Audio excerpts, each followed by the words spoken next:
going to start a meeting with the president, who we all know very well, and he's a brave man, and he's picking up one hell of a fight, and we'll see how that all turns out. But we're going to have a meeting, and we have about 30 meetings scheduled today. We have a lot of meetings scheduled today, going pretty late into the night.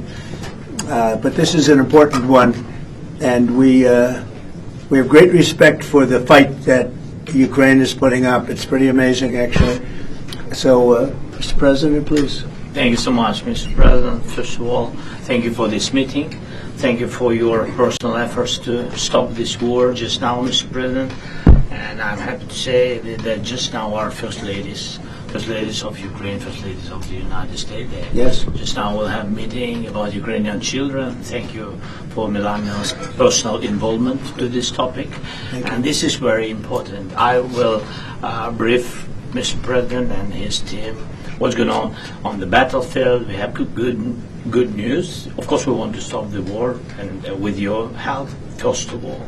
And it's good that our soldiers occupied 360 kilometers this month. And of course, we will speak about how to finish the war and about security guarantees. A lot of what to discuss. Thank you. Would you like to say how you are doing on the battlefield? Yeah. Please. Yeah. So thanks to our soldiers and to possibility to further the program when NATO countries, by the way, thanks to your support, that they can buy weapons from the United States. So our soldiers this month they occupied 360 kilometers and they encircled 1,000 soldiers. And of course, we want to exchange, because we need our soldiers in any case. But thanks to our soldiers, we have this possibility, this opportunity to continue until Russia will stop this war.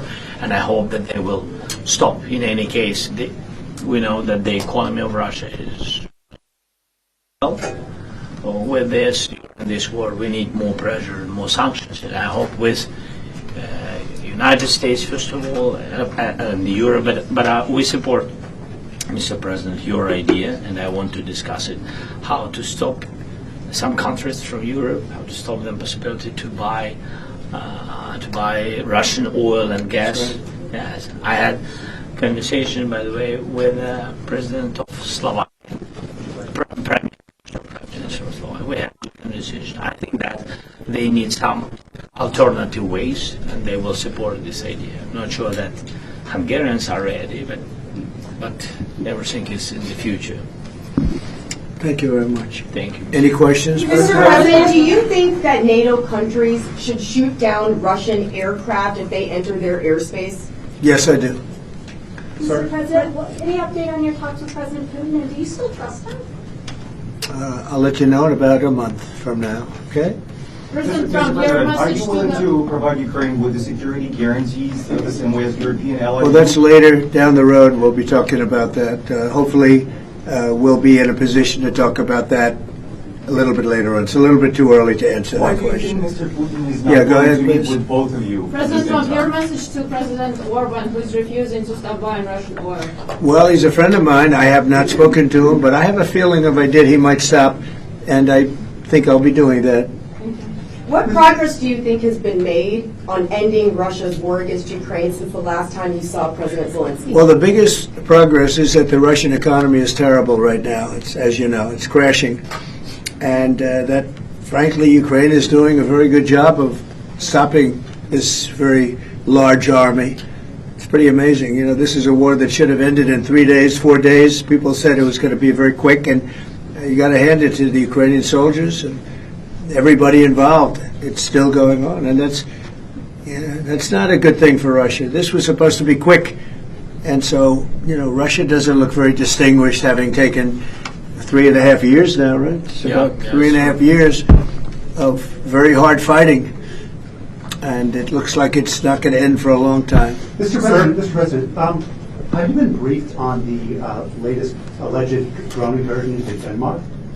What do you think of that? And Where are they? Into Denmark, Copenhagen. Denmark is saying that there were Some some drones drones at the airport, possibly Russian sabotage. What's your response to that? Will the U.S. have a material? Well, I have no response until I find out exactly what happened. I know about it, but they don't know what happened.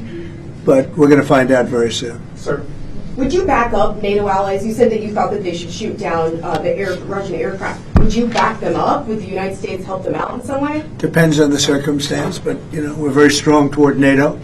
NATO stepped up. When they went from 2% to 5%, that was great unity. Trillions of dollars is being pumped in, and they're paying us for the weapons that we send. But that was a big day. That nobody thought a thing like that could happen.